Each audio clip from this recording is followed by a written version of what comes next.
O André, ele tá pedindo para você dizer qual que é a imagem do Brasil ou a posição do Brasil nesse cenário atual político e incluindo no cenário da guerra, né?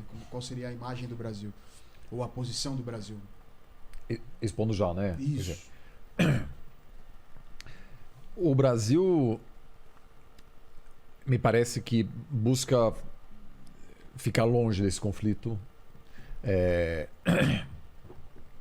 porque prefere preservar os seus laços tanto com os Estados Unidos, a Europa, mas também com a Rússia e a China. E não acho que, como o Brasil não é um ator principal, tem alguma pressão, sim, em relação a se posicionar de maneira mais clara em relação à invasão russa por parte do Ocidente. Mas, por enquanto, não acho que a postura brasileira em relação ao conflito tenha um impacto grande sobre a reputação brasileira. Porque não o padrão internacional é uma postura mais, vamos dizer, mais cautelosa, né? Não é que todo mundo condenou a Rússia. É claro, na ONU, muitos países votaram condenando a Rússia, mas a vasta maioria dos países no mundo não participa das sanções contra a Rússia. Então, se você olha países africanos, da Ásia, do Oriente Médio, América Latina, a Austrália participa. Eu diria que os G7, os países, a Nova Zelândia, Austrália, Japão, Coreia, Taiwan, toda a Europa e Estados Unidos e Canadá. Esses países atuam de maneira muito coesa e impõem sanções duras contra a Rússia e meio que dizem, olha, o Brasil tem que fazer mais, etc. Mas o Brasil não está sendo pressionado a tal ponto que paga um preço político hoje, me parece. Porque o Brasil, com razão, pode dizer, olha, a importação de fertilizante russo é importante para a economia russa e o Brasil é um país em desenvolvimento. Então, o aumento do custo de alimentos no Brasil tem um impacto muito maior, muito pior para o Brasil do que para a Alemanha, por exemplo. O custo de energia alemã vai aumentar? Ok, sim, vai aumentar. É ruim para a economia alemã? Com certeza. O número de alemães que caem na pobreza por causa disso vai aumentar muito? Não. O país tem meios de proteger sua população desses impactos econômicos ruins. O Brasil não. Países em desenvolvimento estão muito mais... Tem margem de manobra muito menor. Menor ou maior? Menor no sentido de... O Brasil, por exemplo, se o Brasil amanhã impõe sanções contra a Rússia, entendi. O impacto seria devastador aqui. Ou seja, não... então... Melhor ficar quietinho. Assim, eu até entendo os Estados Unidos dizendo, o Brasil precisa fazer mais, etc. Mas, na prática, é a mesma lógica da Huawei. É possível que a presença da Huawei aqui no Brasil, lá na frente, pode criar algum tipo de desafio do ponto de vista de privacidade, de influência do governo chinês? É possível. Mas os Estados Unidos também o governo americano também engajou-se em atividades de espionagem aqui no país. Exato. Ou seja, talvez não seja igual, a China não é um país democrático, etc., mas também é preciso reconhecer que um país como o Brasil não pode se dar o luxo hoje a dizer vamos punir os russos e deixar de comprar fertilizante. Porque o país, o governo não tem como dizer vamos sancionar a Rússia e em contrapartida eu vou dar R$5.000 a cada cidadão para lidar melhor com essa crise do aumento dos alimentos. Não tem como, né? A Alemanha agora está iniciando um projeto de Vale Energia que dá dinheiro a todo cidadão porque o preço da energia disparou. Então o governo tem essa liberdade que outros países não têm. Então se eu fosse assessor do governo brasileiro hoje, eu não ia recomendar que o Brasil precisa impor sanções contra a Rússia. Entendi. Não tem como. Eu acho que isso dá para condenar com certeza. É uma violação da soberania ucraniana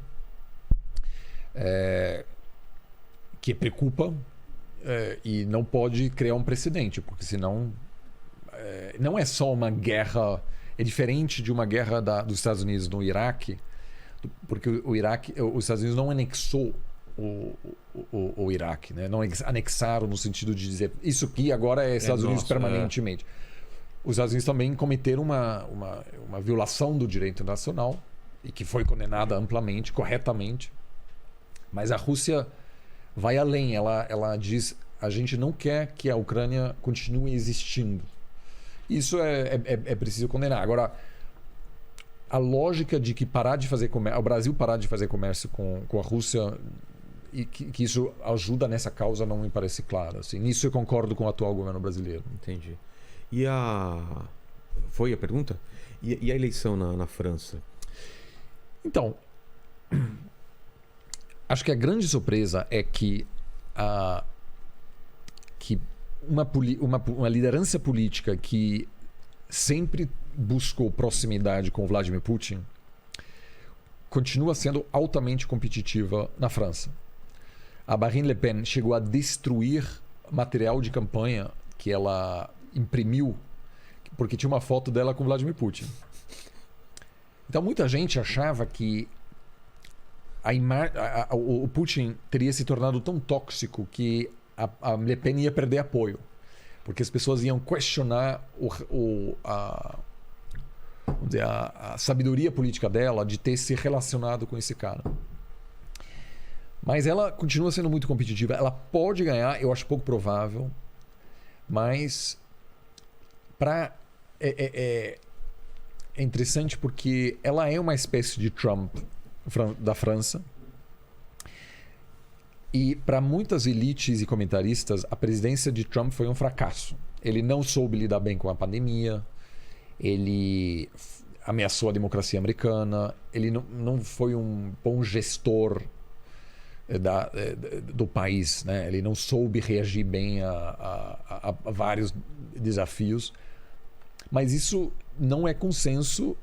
O Trump pode voltar do mesmo jeito que a Marine Le Pen pode ganhar no domingo ou pode ganhar lá na frente, porque o desencanto com a elite política se mantém. Ele está vivo e pessoas como Macron têm uma dificuldade enorme em dialogar com pessoas fora dos grandes centros urbanos. A divisão interessante agora é que, como nos Estados Unidos também em Ohio, né, interiorzão é Trump e capitais são os democratas, né? Então essa polarização extrema ela não acabou com a derrota do Trump. Ela não acabou com a percepção de que o Brexit não mudou muita coisa. As pessoas continuam se sentindo excluídos, que tem a ver em parte com a globalização também. Continua havendo muita desigualdade e continua havendo uma discordância sobre que tipo de país a França quer ser. E um ódio contra a elite. Então isso é algo que, a não ser que as elites políticas lidem melhor com a redução da desigualdade, com um processo mais inclusivo, você sempre vai ter pessoas assim que querem se projetar como antissistema. Entendi. E eu acho que a lição para o Brasil é que essa realidade de candidatos que dizem eu sou totalmente diferente, vamos acabar com toda essa elite que temos, a elite política, vamos mudar tudo. A Le Pen também não acho que tem convicções democráticas tão enraizadas. Eu acho que pode representar uma ameaça à democracia francesa. Ela vai continuar, ela é jovem. Então, e para projetos como a União Europeia, isso é muito preocupante, porque você não consegue construir um projeto. A União Europeia só conseguiu se consolidar porque em nenhum momento entre os anos 60 e os anos 2010 você tinha uma ameaça de uma liderança assim nos principais países europeus. Você só começou a ter isso na Hungria, onde o Viktor Orbán é anti-Bruxelas, anti-União Europeia. Mas se você sempre está assim, será que a França vai eleger uma pessoa assim? um planejamento de longo prazo é impossível. Por exemplo, o Macron quer um exército europeu. Agora, os outros países vão topar se há uma chance da França eleger Marine Le Pen daqui a 4 anos? Obviamente que não. Claro que não. Então, isso também é um sinal dos tempos. Eu acho que cada um precisa... Você não... O Trump pode voltar daqui a 4 anos. O Trump pode tirar os Estados Unidos da OTAN. Tem essa possibilidade forte do Trump ganhar, você acha? Eu acho que sim. Também. Eu acho que sim. Porque o Biden... O Biden, na verdade, ele não decepcionou. Porque ele era uma pessoa que ninguém achava que ia ser um grande presidente, etc. A grande proposta do Biden era: eu não sou Donald Trump. É isso. É isso. É um cara que tem quase 80 anos, muito velha guarda, etc. Estabilizou o sistema, mas não é um grande presidente. Ele sabe disso. Até alguns dizem que ele é um dos poucos líderes políticos que reconhece as suas próprias limitações. Que é difícil quando você é presidente. Claro, você achar que você é o cara. Ele realmente, assim, ele muitas vezes, diferentemente do Trump, que realmente acredita que sabe sempre melhor. Assim, ele ouve os assessores e fala: não, mas eu vou tomar isso. O Biden, muitas vezes, no início da reunião, diz: cara, eu não sei, o que vocês acham? Ele ouve muito, porque ele não é um cara super inteligente. Não é o cara sabe da limitação. Mas com a inflação e com a perspectiva de que os democratas vão perder a maioria nas suas casas, eu acho que os próximos 2 anos vão ser de parálise total. Que é muito ruim, porque daí ele não consegue mais resolver problemas. O Congresso bloqueia os grandes projetos dele, mas ele continua tendo a responsabilidade política. Então, ele vai estar com as mãos amarradas para resolver muitos problemas que o país tem. E agora, com Congresso e Senado na mão dos republicanos, o Congresso precisa aprovar o resultado das eleições presidenciais. Eu hoje acho que um Congresso controlado pelos republicanos não aceitaria mais uma vitória de um candidato democrata a presidente. E aí você tem uma crise constitucional. Então eu acho que a democracia americana, por incrível que pareça, enfrenta um perigo muito maior do que a democracia brasileira. Um sistema eleitoral bizarro. É muito estranho. O TSE, não tem TSE.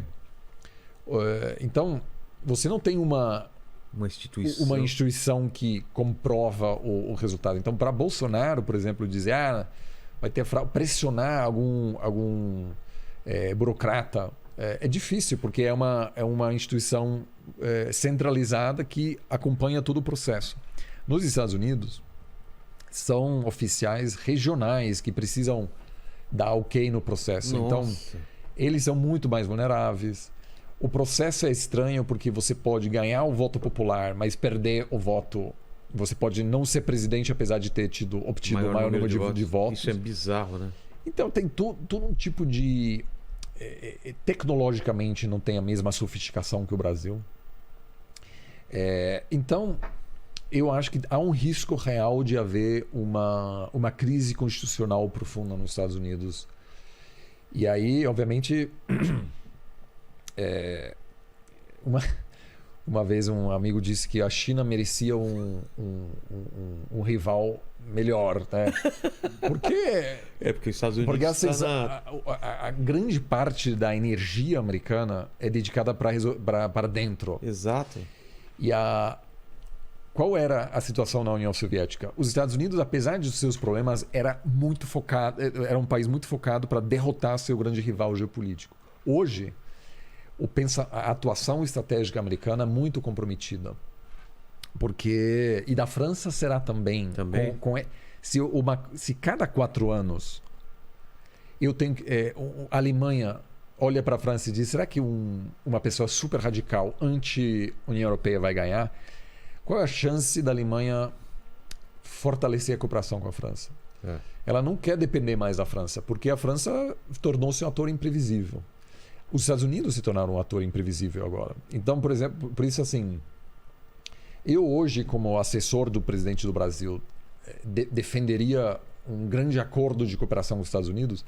Não, porque você não sabe o que acontece lá daqui a 4 anos. Ou seja, o mesmo problema que os europeus e americanos sempre apontavam na hora de falar, mas o Brasil é muito instável, não se sabe. Agora a gente pode apontar lá e falar a mesma coisa. Exato. Né? Então,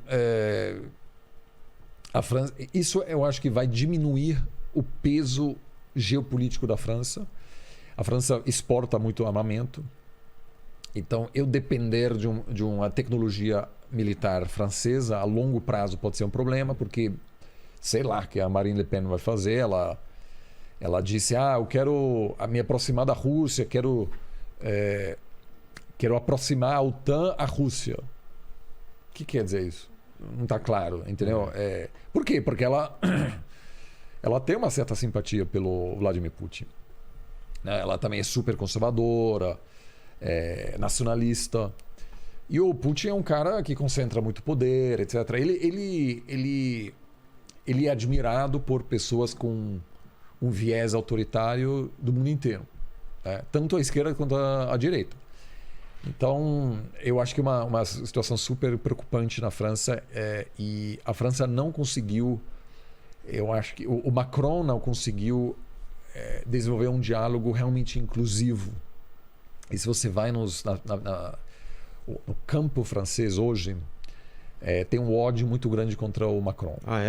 Eles acham que ele é globalista, E assim, eu não entendo como ele pode, por exemplo, assim, ganhar a última eleição e onde ele vai convidar os amigos e brindar num restaurante mais caro da cidade. Pô, não pode, cara. Tem que ter um lado assim, na simbologia, ele não soube se desassociar dessa imagem de ser um cara super rico. Ele é muito rico, ele trabalhou na área financeira, mas sempre há a percepção de que as lideranças não estão desconectadas da realidade da população. Isso eu acho que ele não soube fazer. Ele é visto como um cara super de elite, desde a forma como ele se veste, até a forma como ele fala, até a percepção de que ele tem um pouco preconceito contra a população rural, etc. Isso eu acho que E aí a Le Pen se aproveita muito disso. Né? Entendi. Oliver, eu acho que a gente tem assunto pra caramba aqui, mas vamos deixar para outra vez para poder aproveitar o Oliver. Você só quer mais uma garrafa de vodka sem álcool. Exatamente. Então vamos segurar as perguntas e segurar para outra, porque o mundo tá mudando muito rápido. E eu sempre termino o papo, Oliver, fazendo 3 perguntas para todos os convidados e com você não vai ser diferente. Tá falando da sua história, da sua história de vida, da sua carreira. Olhando para trás, qual foi o momento mais difícil para você? Olha, eu depois do mestrado, por um tempo, eu trabalhei na iniciativa privada, numa consultoria. E consultoria assim, você não... Eles te colocam em qualquer projeto.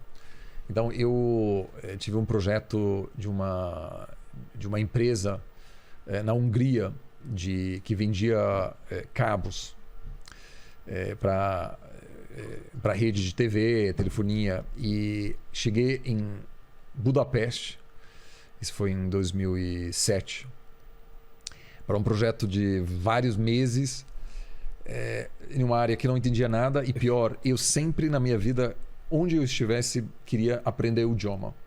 E eu sempre achei que poderia, em uma questão de dias, semanas, meio que me virar nesse idioma. O húngaro é impossível. O húngaro é mais difícil que o chinês, é uma coisa absurda. É o húngaro que o pessoal fala que é a língua que só o demônio, o diabo entende? Ou não? Acho que sim, porque... Então eu cheguei cheio de animação e falei, cara, e todo mundo fala, cuidado, é difícil e tal. Eu falei, não, amigo, eu conheci a Índia, morei e tal. Eu cheguei lá e falei, gente, eu vou me virar. E foi um fracasso enorme. É muito difícil, né? É muito difícil. Até hoje eu só sei falar bom dia. É isso. E eu não conseguia fazer nada. Então, como que é bom dia, hein? É Yonapot. Yonapot. Isso é Yonapot. E eu acho que o único idioma do mundo, pelo que eu conheço, onde não é mais fácil dizer do que sim. Ou seja, o sim é uma palavra mais longa do que não. Nossa, isso faz diferença, Enfim, né? Eu acho que os húngaros devem ser um povo muito querido, mas eu, em função disso, me frustrei muito porque eu queria logo fazer amizades, etc. E foi realmente... Foi barreira, do né? ponto de vista profissional, eu fiquei 6 meses e saí de lá meio derrotado, assim. Então Entendi. isso eu acho que do ponto de vista profissional foi o momento mais difícil. A segunda pergunta é o seguinte: iremos morrer um dia, mas espero que demore muito tempo, mas esse vídeo vai ficar para sempre aqui na internet. O pessoal pode voltar daqui a 238 anos, né? E querer saber quais seriam as últimas palavras de Oliver. Como que é esse sobrenome, a pronúncia? Stunkel. Stunkel. Quais seriam as últimas palavras de Oliver Stunkel? Isso eu achei uma pergunta tão difícil, caramba. Eu não sei. Eu deveria ter assistido... Tivemos respostas profundas, mas também tivemos respostas como o do Patrick, né? Eu não falei que eu tava doente? Né? Imagina colocar no túmulo assim. Eu não falei que eu tava doente? Ah, nossa, isso é uma boa, isso é uma frase maravilhosa. Ou me acorde amanhã, né? Eu acho que eu acho que minha última frase seria eu não sou agente da CIA nem da KGB. Que isso tá sendo, tá virando uma piada nas redes sociais. Eu recebo tanto, ou é da CIA ou é do KGB. As pessoas, eu recebo assim, semanalmente, mensagens até longas de pessoas dizendo: você aqui, eu vi, você estudou lá e tal, esse é típico de agente.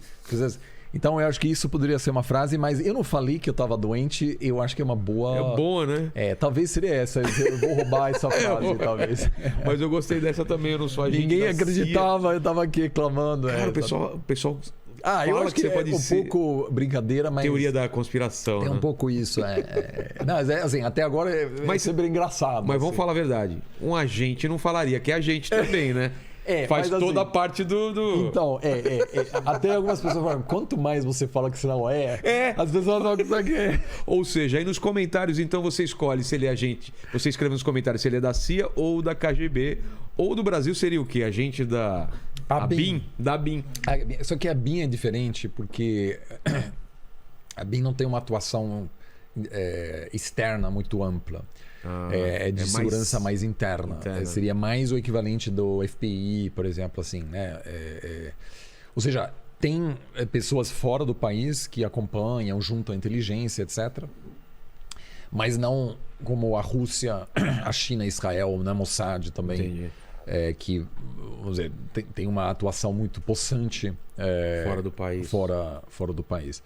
Eu só posso dizer aqueles que dizem, não, mas ele que eu acho que a maioria dos agentes não buscaria uma exposição grande, porque Exato. o trabalho de agentes, ele... Tanto que chama agente secreto. Então, não é de influência vamos dizer, da opinião pública, nada disso. São pessoas que trabalham nos bastidores. Nas sombras, vamos dizer, juntam Mas informações. Sabe o que é isso? É um típico discurso de um agente secreto querendo enganar a gente. Ou seja, olha, qualquer coisa que você fale... Vamos ficar com essa frase, não falei que eu estava doente? Isso então. Isso e a terceira pergunta é se... você é um cara estudioso, tá sempre de olho no que está acontecendo no mundo. Se você tem, mesmo assim, você ainda faz algumas perguntas, né? Você tem uma dúvida na vida em relação à geopolítica, ou à política, à religião. Olha, eu realmente, na minha experiência, quanto mais eu estudo os assuntos, eu também mais perguntas tenho. Então, né? mudo de opinião bastante, inclusive. Eu acho que seja na questão de religião, por exemplo. Então, se você me pergunta, você é o quê? Eu falo, cara, eu tenho muitas perguntas, poucas convicções, né? Então, eu acho que o termo é agnóstico, assim, né? Eu acho que há muitas interpretações, mas eu também acho que a experiência de vida pode fazer com que se muda de opinião, né? Então, por exemplo, eu na Índia convivi com muitas pessoas de crenças diferentes, não só o hinduísmo, e eu voltei de lá com menos certezas do que antes, né? Apesar de ter interagido e ter juntado mais informações. E na política internacional, eu acho que os últimos anos, se nos ensinaram alguma coisa, a gente precisa estar muito humildes. Assim. Né? a nossa capacidade em prever... sim, é claro que podemos apontar para algumas tendências. A guerra na Ucrânia vai aumentar a instabilidade política ao redor do mundo? Sim. Eu achei que no fim do ano passado que a Rússia ia invadir a Ucrânia, não. Eu achei pouco provável. Eu achei que havia uma chance de uma invasão do leste, agora do país inteiro não. Então, eu achei que Trump ia ganhar, eu achei pouco provável, etc. Então, assim, aconteceram tantas coisas imprevisíveis que é um efeito borboleta, né? As coisas vão, então eu acho que eu tenho quase mais incertezas do que certezas, sabe? E isso eu até diria que nos últimos anos isso aumentou. Eu acho que o cenário político se tornou mais imprevisível. Então acho que até na área política, se você me pergunta assim, essa onda do populismo, né? Como os sistemas democráticos se comportam. Tá indo mais para a direita ou mais para a esquerda, não dá para saber. Até isso eu continuo assim sem respostas definitivas. Então para mim assim continua havendo o tempo todo. No meu trabalho, né? Seja escrevendo um artigo ou livros ou projetos de pesquisa, nunca é responder uma pergunta de maneira definitiva. É só avançar um pouquinho mais. Jogar um pouco mais luz sobre alguns aspectos para que outros possam utilizar aquilo para avançar mais esse processo de gerar conhecimento. Então, acho que basicamente são muitos assuntos. Mas escolhe uma dessas dúvidas aí que você tem para deixar aqui para o pessoal. Para mim, uma grande pergunta que ainda não sei se esse deslocamento para a Ásia e a ascensão da Ásia pode ocorrer sem um grande conflito sistêmico entre a China e os Estados Unidos acima de tudo? Se a gente volta a mais um capítulo nesse ciclo de grandes confrontos que a gente teve na Segunda Guerra Mundial, e há uma longuíssima lista desses conflitos entre a grande potência e a potência emergente, ou se tem meios de evitar isso. Isso para mim é talvez a pergunta mais interessante e certamente não tenho a resposta, mas eu acho que a gente vai ter a resposta em algum momento ao longo dos próximos anos. Vai mudar muita coisa esse ano ainda, né? Sim, mas eu acho que nesse sentido os próximos 10 anos serão definitivos, porque será nos próximos 10 anos que a China supera os Estados Unidos do ponto de vista econômico, me parece. Então, essa janela de oportunidade que os Estados Unidos têm para parar a China de alguma maneira está se fechando. Então isso para mim eu acho que é a principal pergunta aí que eu não sei responder nesse momento. Exato. Obrigado, Oliver. Obrigado pessoal aí que está assistindo a gente até agora. Obrigado, Lene, seu nome, né? Isso. Paquito, seu nome, né? Obrigado a todo mundo. Se inscreva no canal, dá like no vídeo e aquele papo todo, né? É isso aí. Valeu.